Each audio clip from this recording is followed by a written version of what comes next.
Welcome everyone to Half History Will Travel. I am your host, the Wilder Historian. This week, the patrons had a choice between the Bloody Lane or Miller's Cornfield at the Battle of Antietam.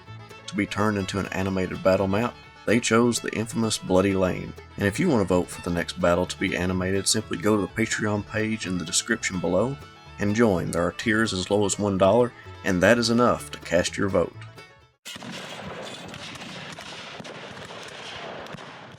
Robert E. Lee had just been put in command of the Army of Northern Virginia in the summer of 1862, and after battering George McClellan's Army of the Potomac down the Peninsula and away from the gates of Richmond, he turned his attention north. His offensive took him to the old Manassas Battlefield, where he defeated a Union army in August, and with momentum on his side, he pushed on into Maryland and started his first invasion of the North. The two massive armies met along the Antietam Creek near the town of Sharpsburg, Maryland, and the result was the bloodiest single day in American history. The engagement began on the Confederate left around the Duncan Church, Miller's Cornfield in the West Woods at about 5:15 a.m. As that fight began to phase out, the Union were concentrating their forces on the Confederate center, held by Division Commander Daniel Harvey Hill. However, Hill had sent two of his brigades to reinforce the Confederate left during the morning's fight, that under Alfred Colquitt and Duncan McRae. Both had been bloodied in the fight for the Cornfield. For the moment, that left Hill with only the brigades of Robert Rhodes and George B. Anderson to guard the Sunken Road. The road itself was lower than the surrounding area because of the heavy use and erosion, which made it a great defensive location. Brigadier General Robert Rhodes rounded up the survivors of McRae and Colquitt's brigades and placed them on his left to extend his line. Lastly, he made contact with Brigadier General Hal Cobb of McClellan's division, who had strayed too far to the right during the morning assaults, and extended his line further to the left using Cobb.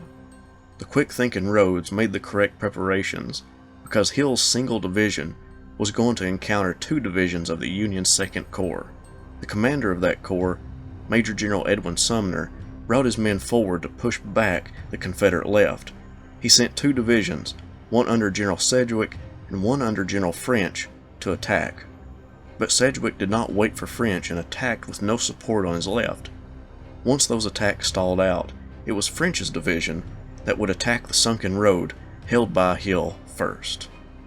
He arrayed his brigades with Max Weber in front, Dwight Morris's men behind him, and Nathan Kimball last. As Weber's men crested the ridge about 70 yards in front of the Confederates, Rhodes and Anderson's men stood in unison and fired a deadly volley into the three regiments. The Union troops fell back in a northerly direction, but made another attempt that ended the same way. It was repulsed. Morris's men were on their way to try their hand at dislodging the rebels. Morris's brigade moved up. The 14th Connecticut had never been under fire, and instead of moving past the 1st Delaware, shot from behind them, catching the 1st Delaware in a nasty crossfire, forcing them to move. Around this time, Weber would be wounded attempting to rally the 5th Maryland, ending his military career. As a lull began to emerge, Rhodes ordered his entire line to advance against the enemy. However, Colquitt barely moved, exposing the Alabamians to musketry on their left. Additionally, the 6th Alabama moved out late, which allowed the Union to pour lead into the 5th Alabama's right flank. The whole attack faltered, and Rhodes placed them back in the Sunken Road.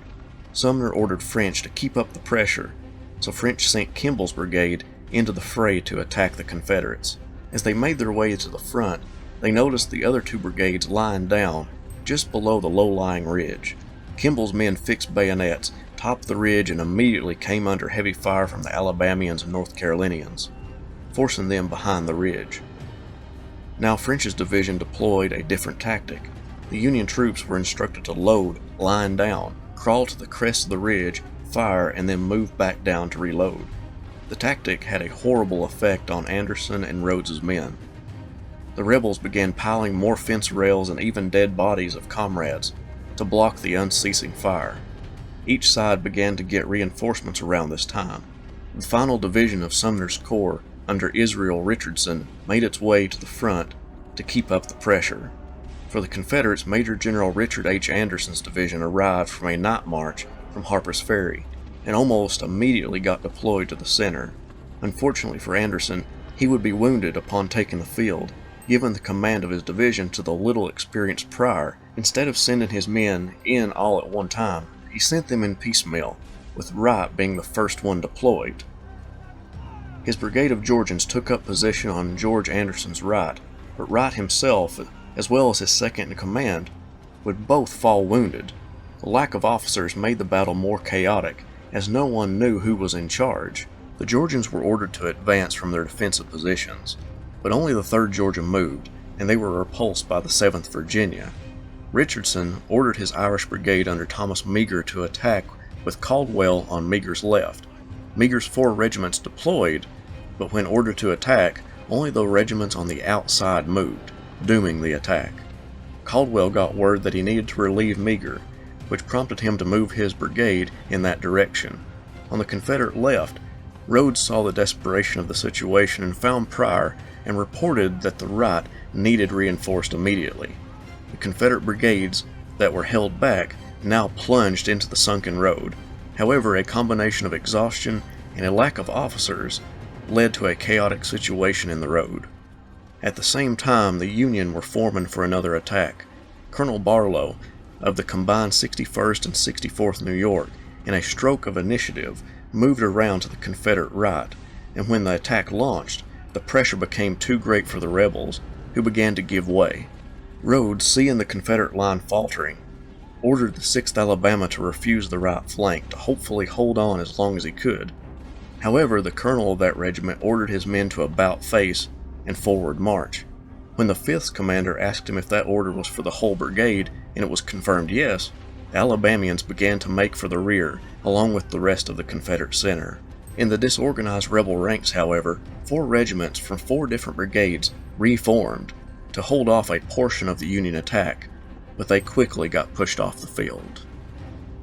Thank you so much for watching. I hope this animated battle map made the battle more clear, especially this fight for the Confederate center. If you want to vote for the animated battle map, please check out the Patreon page. I'd really appreciate the support. And be on the lookout for more videos next week. I've also got a special video coming up for this weekend. Thank you all, and have a great day.